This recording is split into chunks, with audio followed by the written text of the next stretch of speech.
Hi, everybody. So I want you to welcome Kelley, my favorite astrologer.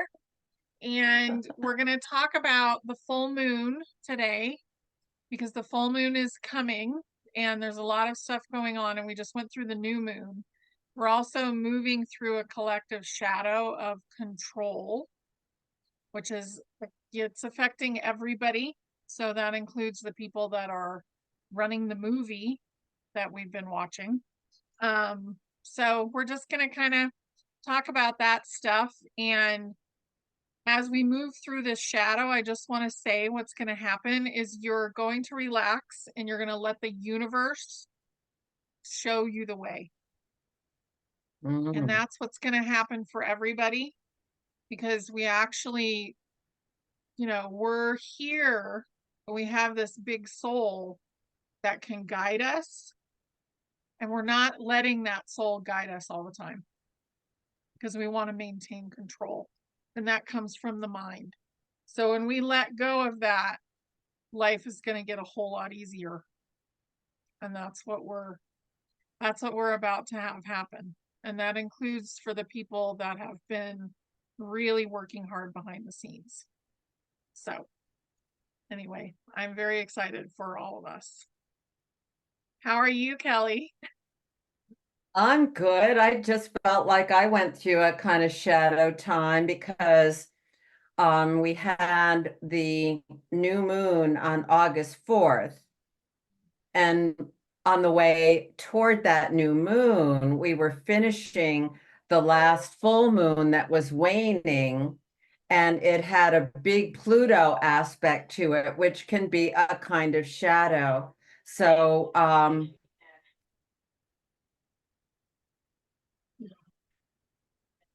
you hearing that? I am hearing a little echo. Let's pause. Okay.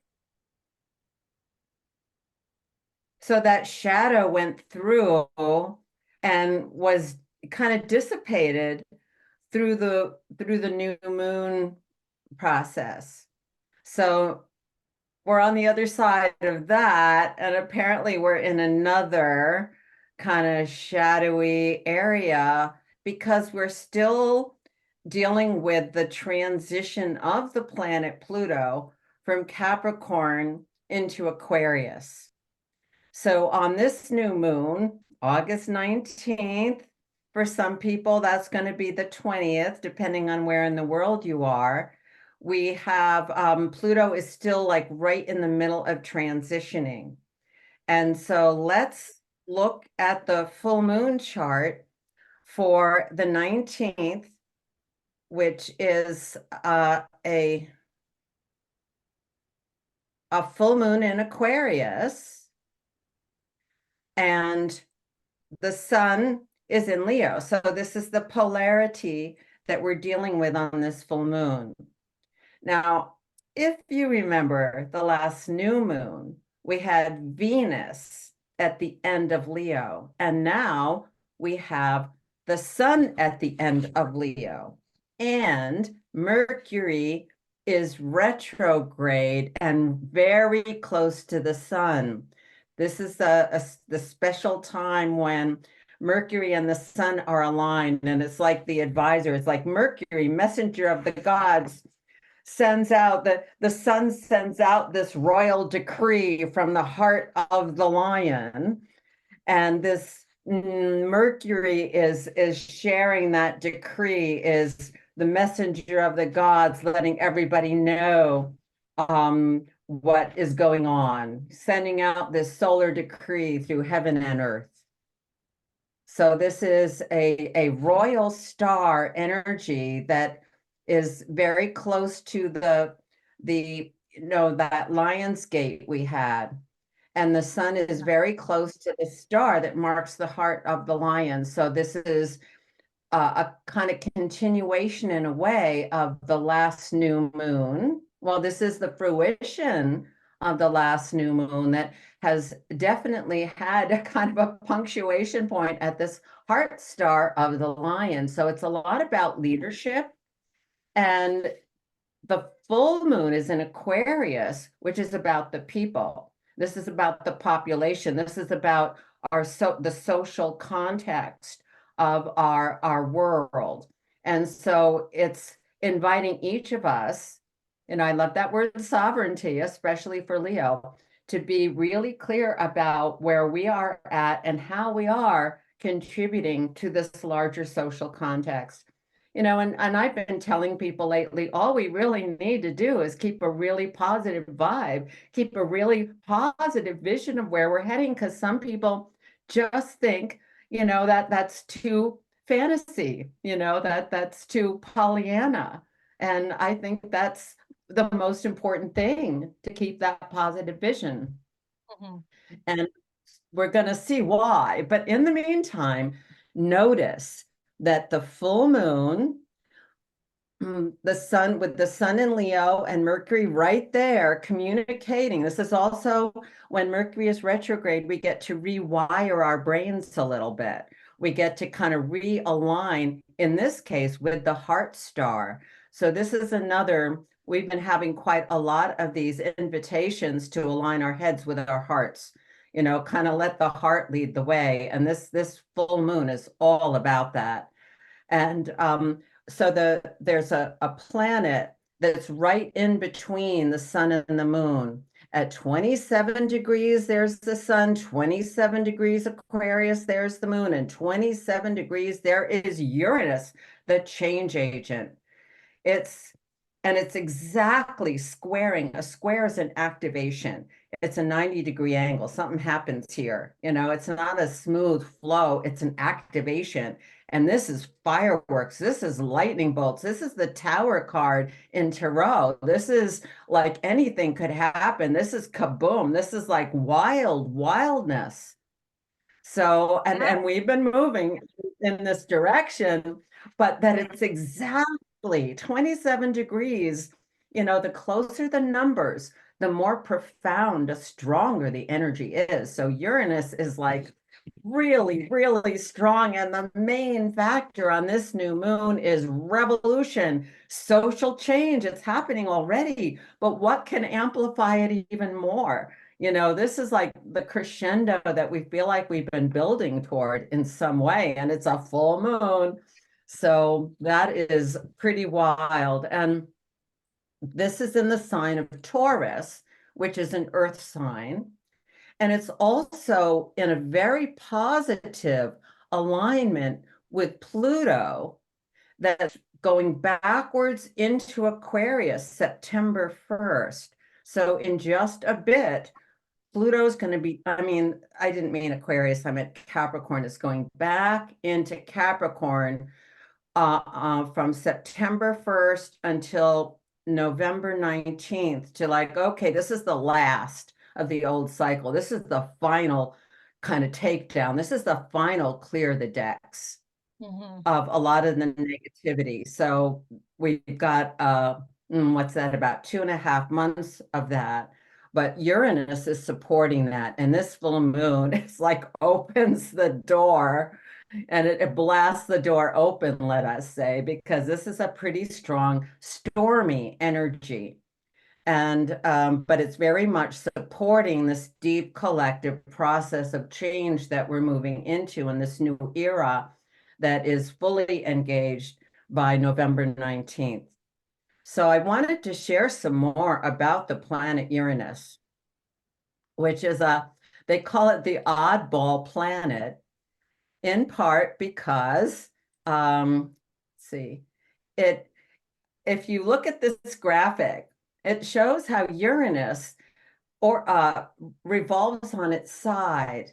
You think of the rings Mhm. of Saturn and they go this way, right? And most planets go that way. They revolve that way or rotate or whatever the right word is. But Uranus is sideways. It's like sideways toward the sun. So it goes a different way. So it's very unusual that way. And so that's why they call it the oddball planet. And it's about expect the unexpected. So now Uranus takes 84 years to go around the sun and through all the zodiac signs. And it takes about 7 years to go through a sign. So I'm sharing this graphic so you can figure out where your Uranus is, because it defines a part of a 7-year kind of generation of people who have this agenda for revolution, changing the collective consciousness, waking up the higher mind, because Uranus has a lot to do with the higher mind. It can kind of step back and watch things happening. And that's a good suggestion for this full moon, to use that Aquarius moon to just step back and watch the drama, watch how you're acting in the drama. If you get a little out of whack, it's like, oh, she's getting a little out of whack there, kind of thing. So it's about our role in the larger social collective, and how we are taking on more of our sovereignty, more of our creative capacity, and contributing. So what are we contributing? And it's kind of could be a bit of an identity crisis for some people, like, who am I? What is going on here? And a kind of questioning time. But it's also just, stepping back and being able to be the witness or the watcher of your own life, and especially of the global dramas going on.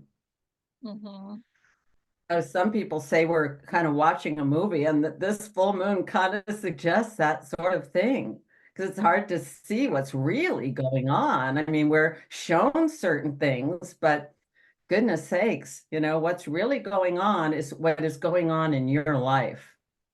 So this is like this working with what's going on in your consciousness, working with that Mercury retrograde to kind of see how you're thinking, edit your thoughts so they're coming from the heart, not the head. This is like just, let that energy settle down a bit. When you get all spun out, let it settle down into your heart and think from there. Breathe into there, think from there. So we have Uranus in Taurus now. It's an 84-year cycle. So anyone who's turning 84 this year is having a Uranus return. So that can be a really interesting time when you're freed up from a whole cycle, and it opens up your life in a freer way. And that's the meaning of Uranus. It's about breaking free, awakening, opening up. So this is, look at what generation you're in, and then, an astrologer would help you kind of define what themes your generation is about, awakening in the collective consciousness. And what does it mean to your group that Uranus is in Taurus now, which is an earthy embodiment sign. And that's why, I keep saying this is about embodying the higher mind, embodying the energy, the new energy, and bringing it down into connecting to the earth and being more. I don't want to be more solid in my body, but I want to be more embodied, Yeah. with the energy that's coming in. Mm-hmm. More of the soul in the body. Mm-hmm. Yeah. Yeah. And when we're in our heads, sometimes there's more separation. Part of the problem with Uranus can be that a kind of dissociation. We step back too far and we disconnect. And part of that, some astrologers call Uranus the trauma planet. And to some extent, wherever your Uranus is, can represent your mini generational um, task to free up some generational trauma. And some people have that more succinctly defined in their chart, that they really are working on collective traumas. Yeah. So here's, where, find your place here with Uranus. And Taurus is an earth sign. So this is, easier, so to speak, for people that have Uranus in Virgo or Uranus in Capricorn, because those are also earth signs. It's a little harder for people who have Uranus in Leo or Uranus in Scorpio, or Uranus in Aquarius, because you're having a Uranus challenge, which means, okay, step up, you're on, So it's a very interesting planet to look at in your own chart, because it's where we are collected to something, connected to something bigger than ourselves and our own personal thing, but we have to do our, personal version of it. Mhm. So in mythology, Uranus and the Earth were lovers, Uranus and Gaia. Now in Greek myths, there's a lot of rape and ravishment kind of thing going on, but because Uranus is in Taurus, an Earth sign, and the deepest rooted Earth sign, I think that this Earth Uranus activation is really part of what we're experiencing right now, and how the electromagnetic field, Uranus is very electric. It's the god of the sky, Uranus. And so it's like taking the energy and it's bringing it to Earth. And there we are, kind of like it's affecting nature, the seasons, all of the planets, in fact, are demonstrating changes to their field of energy, because the light's coming through the whole solar system, not just Earth. But here we are on Earth. So this is, kind of what we're working with. And our awakening happens through our connection to nature quite a bit. Mhm. So now Uranus is at 27 Taurus. So it's going to be changing signs starting next year. Next July of 2025, Uranus is already going to step into the next sign, which is Gemini. So it's already, it's really close. We're really close to the edge of a Uranus shift. So this is, a great moon to kind of really bring that energy in. And another thing about Uranus and Taurus is a money sign. So this is also suggesting more energy behind the global financial shift. And no, Uranus is like things could happen like overnight. This is a sudden energy. So let's see what goes on with this full moon. Yeah, it feels really So good. it's exciting. Exciting is one of the main words to use when Uranus is activated.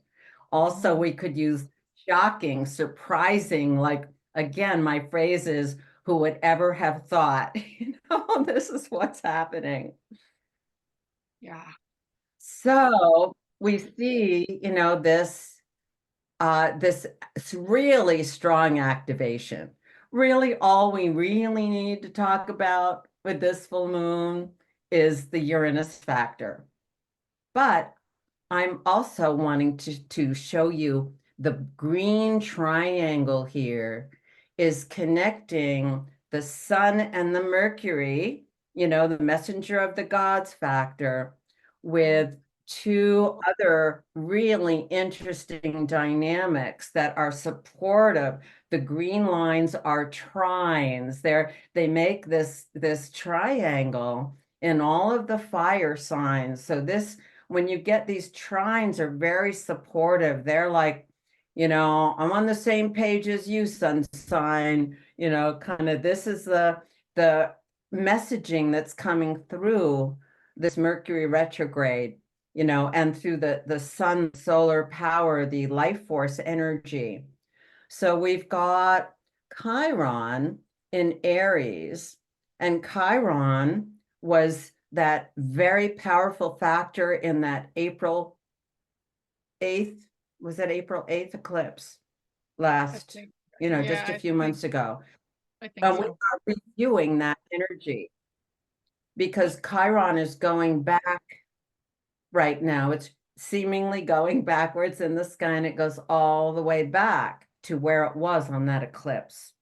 And it does that, God, when is that? Sometime in the fall, winter, yeah, in November, December, and even into January. We're going to be experiencing more of the implications of that eclipse. Plus, in September, we're going to have September, October, we're having another eclipse cycle. So that too, there's more of this energy, rippling out from that eclipse that we're going to get another wave of that pretty strong.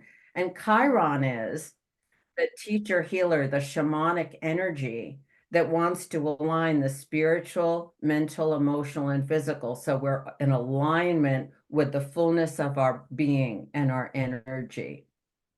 And it's going to like be alerting us to where we're not in alignment, where our minds are tweaking out a little bit, or where we're not honoring ourselves. And Aries is about being in your integrity, being in your center. So that's kind of where we're at, isn't it, honey? Yeah, we're at the point where we're realizing our sovereignty. We're realizing that how much power we actually have over our own lives. And I feel like when we're into 2025, like we're going to be like full on into huge change.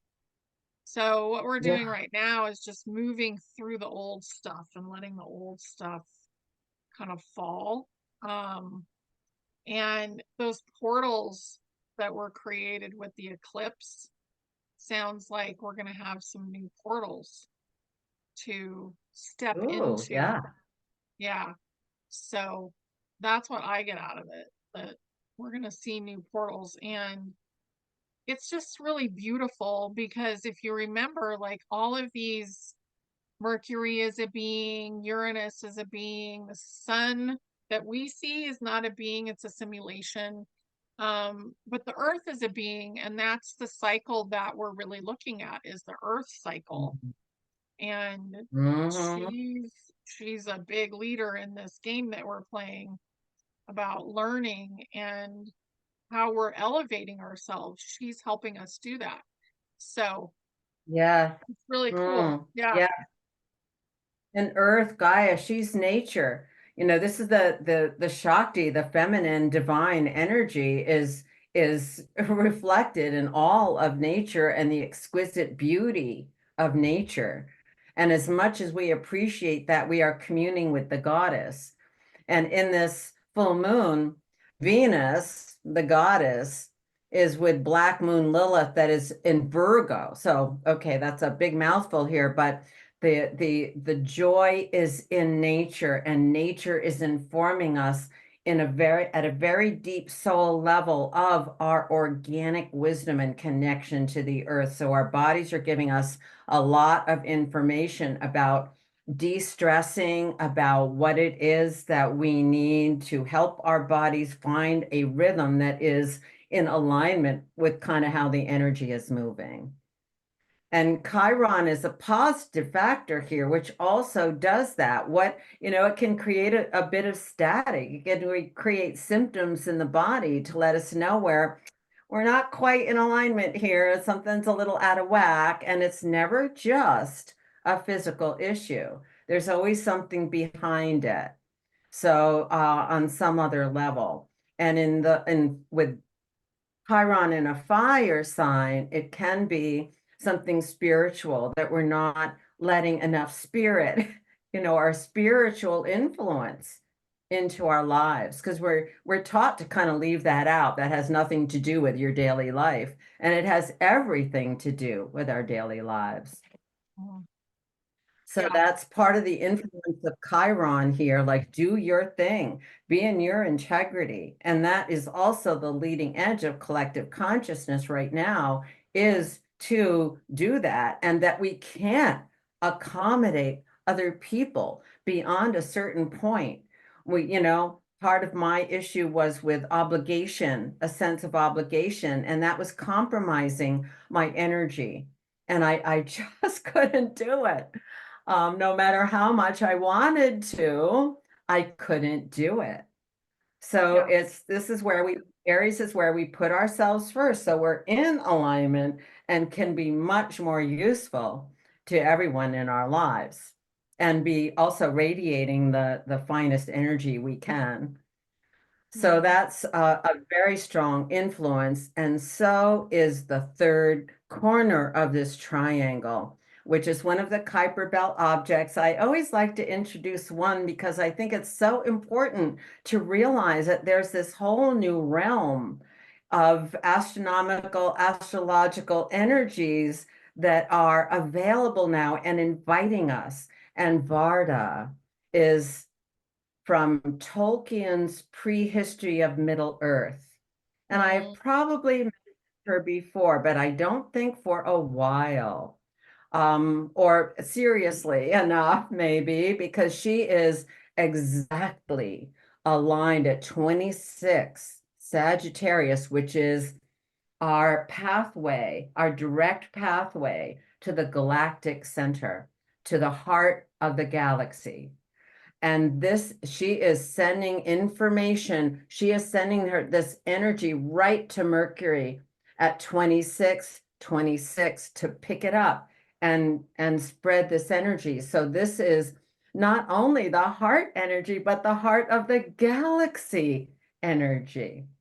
And Varda was one of the highest of the archangels Mm. in Tolkien's creation story, which is found in the Silmarillion. The Silmarillion is the book that was published after he died, which was a lot of his notes, a lot of this prehistory that starts the book out and then gets into all of the weavings of the storylines from then onward.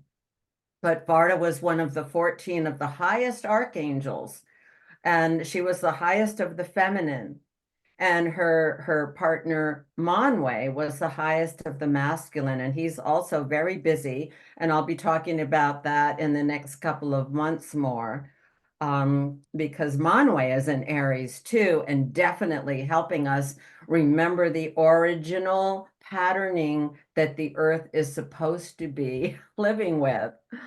And so we are remembering that we are coming back to ourselves and our original, kind of essence. And Varda is sending this cosmic energy from the heart of the galaxy to support us and inform us and wake up our intuitive capacity for magic, among other things. Yes.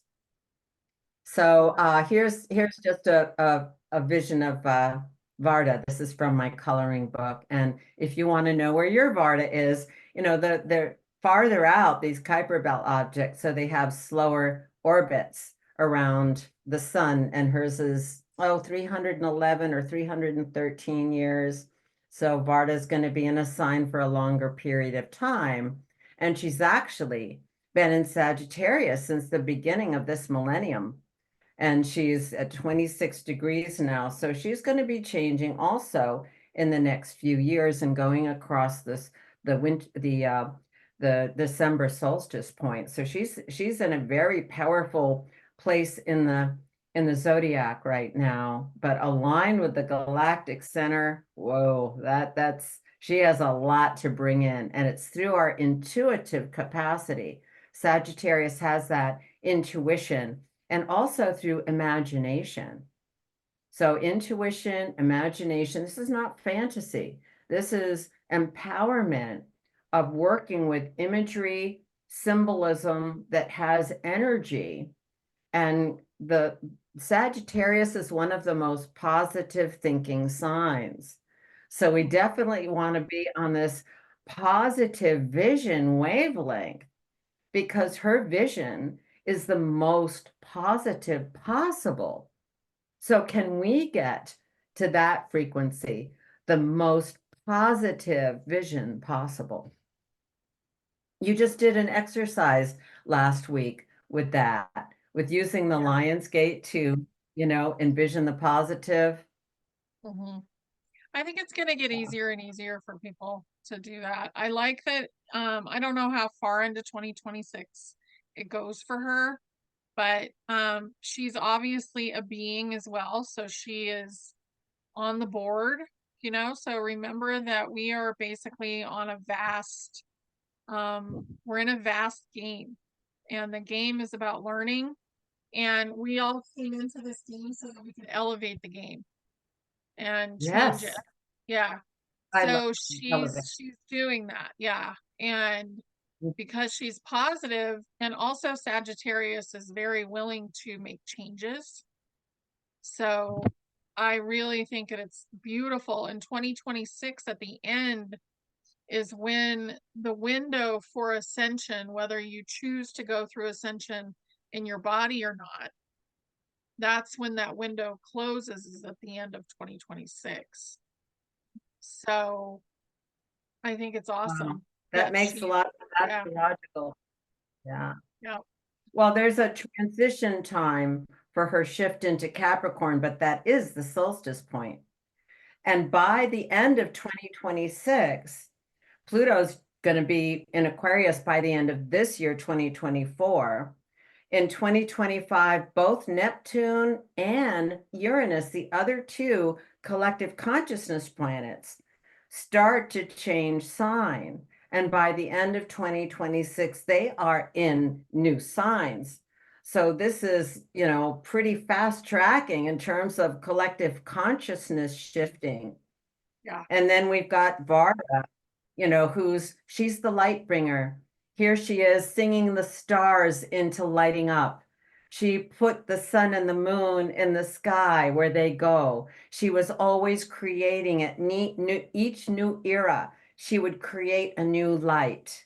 And so she's doing that, especially in that shift into Capricorn in 26, 27. She's creating a new light. Yeah. So we can be inviting that in, and we can be tuning into that even now. Mm-hmm. Love it. So this is a beautiful full moon.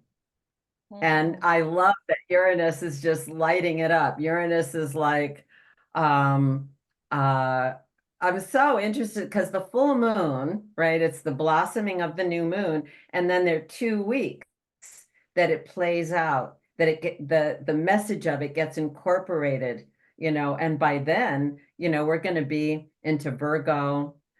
Pluto's going to be back in